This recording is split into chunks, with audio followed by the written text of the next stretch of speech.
किसी ने बड़े कमाल की बात कही है कि पहाड़ पर चढ़ने वाला व्यक्ति झुककर चलता है और पहाड़ पर से उतरने वाला व्यक्ति अकड़ कर चलता है।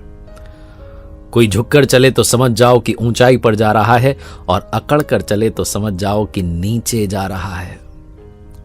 नमस्ते दोस्तों, मैं हूं आरजे कार्तिक।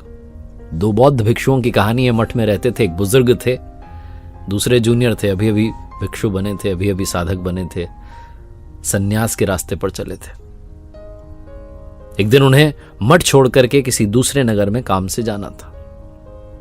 दिन में वो वहां से भोजन करके अपने गुरु से अनुमति लेकर के निकले। जंगल का रास्ता था, तय करते करते शाम होने को आई। सिर्फ एक नदी पार करनी बाकी थी, रास्ता तय हो चुका था। लेकिन समस्या ये थी कि नदी के उस पार जो नगर था उसका दरवाजा सूर्यास्त के वक्त बंद हो जाता था। जैसे ही सनसेट होता था दरवाजा क्लोज हो जाता था।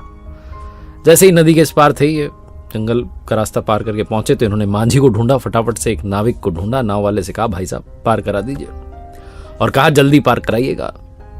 वो मांझी जो था बड़ा सुकून में था, मुस्कुराते हुए कहने लगा कि जल्दी कुछ भी नहीं होता है, जीवन में सब आराम से होता है, चिंता क्यों करते हैं, पहुंच जाएंगे। मुस्कुराते हुए उसने कहा, आप बैठिए, मेरा तो सौभाग्य है कि संतों के जो चरण है मेरी नाव में पड़े।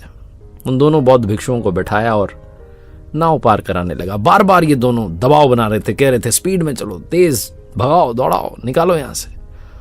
और वो मांझी उतनी सौम्यता से मुस्कुरा रहे थे, उन्होंने कहा, अरे चिंता मत करो। जैसे नदी के उस पार पहुंचने वाले थे तो बुजुर्ग ने पूछ लिया, जो बुजुर्ग वाले भिक्षु थे, उन्होंने पूछ लिया नाविक से कि क्या लगता है वो जो सामने दरवाजा दिख रहा है उस नगर का, सूर्यास्त होने से पहले हम वहां पहुंच जाएंगे? क्योंकि अगर नहीं पहुंचे सूर्यास्त से पहले तो दरवाजा बंद हो जाएगा, हम नगर में प्रवेश नहीं पाएंगे, जा नहीं पाएंगे अंदर। नाविक ने कहा, अगर आप तेज चलोगे तो नहीं पहुंच पाओगे, धीरे चलोगे तो पहुंच जाओगे। बुजुर्ग और वो जो जूनियर वाले भिक्षु थे, दोनों मन ही मन हंसने लगे कि गजब बात कर रहा है, तेज चलोगे तो नहीं पहुंचोगे, धीरे चलोगे तो पहुंच जाओगे। धीरे चलने पे कोई पहुंचा?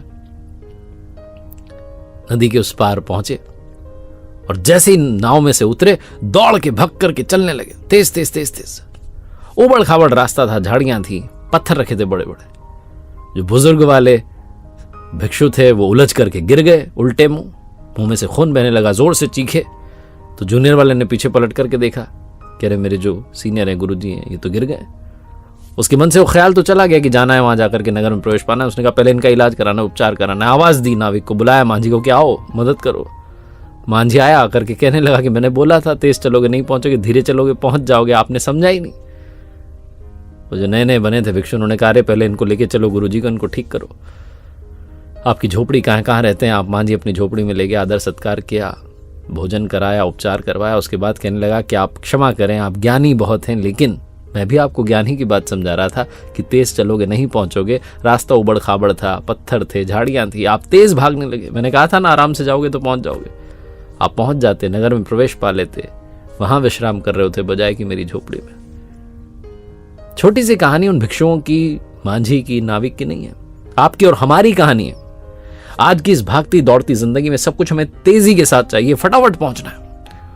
हम भूल जाते हैं कि संतुलन बना के रखेंगे और धीरे धीरे चलेंगे तो रास्ते का भी आनंद लेंगे और मंजिल तक भी पहुंच जाएंगे। लेकिन हम इतनी तेजी दिखाते हैं कि ना तो रास्ते का आनंद ले पाते हैं और ना मंजिल तक पहुंच पाते हैं। इसलिए हड़बड़ाहट जो है उससे अपना पीछा छुड़ाइए और संतुलन के साथ बैलेंस बनाते हुए, हर पल को एंजॉय करते हुए जीवन को जीना शुरू कीजिए। एक बार फिर से वही बात जो अक्सर आपसे कहता हूं, ऊपर वाले के आशीर्वाद, अपनी मेहनत और अपनों के प्यार के साथ कर दिखाओ कुछ ऐसा कि दुनिया करना चाहे आपके जैसा। देखते रहिए हर सोमवार सुबह 9:30 बजे मेरे साथ एक नई कहानी और हर शुक्रवार सुबह 9:30 बजे लर्निंग सीरीज का एक नया वीडियो।